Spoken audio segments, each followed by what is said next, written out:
Real એસ્ટેટમાં એક એવી opportunity છે જે ફ્લેટ અને ઓફિસ કરતાં વધુ રિટર્ન આપે છે અને જેની ડિમાન્ડ દર વર્ષે વધતી જાય છે, પણ મોટાભાગના ઇન્વેસ્ટરને તેના વિશે કંઈ ખબર જ નથી. નોર્મલી રેસિડેન્શિયલ પ્રોપર્ટીમાં તમને 3 થી 4% જેટલું રેન્ટલ રિટર્ન મળે છે અને જ્યારે કમર્શિયલ પ્રોપર્ટીમાં 5 થી 7% જેટલું રેન્ટલ રિટર્ન મળે છે. પરંતુ ઇન્ડિયામાં એક એવી રિયલ એસ્ટેટ કેટેગરી ડેવલપ થઈ રહી છે જ્યાં ઘણા પ્રોજેક્ટમાં તમને 7 થી 9% સુધીનું રેન્ટલ રિટર્ન જોવા મળે છે અને આ કેટેગરી છે સ્ટુડન્ટ હાઉસિંગ.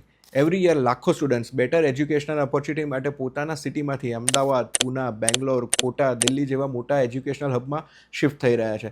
પણ સ્ટુડન્ટની સંખ્યા જે સ્પીડમાં વધી રહી છે તે સ્પીડમાં સારી અને પ્રોફેશનલી મેનેજ હાઉસિંગ ફેસિલિટી વધી રહી નથી અને જ્યાં ડિમાન્ડ હાઈ છે, સપ્લાય ઓછો છે, ત્યાં જ ઓપોર્ચ્યુનિટી છે. સ્ટુડન્ટ હાઉસિંગની સૌથી મોટી યુએસપી એ છે કે તમારી પ્રોપર્ટીનું મેનેજમેન્ટ પ્રોફેશનલ કંપની દ્વારા કરવામાં આવે છે, એટલે કે તમારે ટેનન્ટ શોધવાની ચિંતા નહીં, ડે ટુ ડે મેનેજમેન્ટનું ટેન્શન નહીં, મેન્ટેનન્સની પણ ચિંતા નહીં અને ઘણા project long term lease offer કરે છે જે રેન્ટલ ઇન્કમને વધુ સ્ટેબલ બનાવે છે. એટલે કે હાઈ રેન્ટલ ઇન્કમ સાથે પ્રોપર્ટી એપ્રિશિએશન બંને ઓપોર્ચ્યુનિટી એકસાથે. એઝ અ ડેવલપર મને લાગે છે કે આવનારા વર્ષોમાં ઇન્ડિયામાં સ્ટુડન્ટ હાઉસિંગ એ ઇન્વેસ્ટમેન્ટની એક નવો ટ્રેન્ડ બની શકે છે.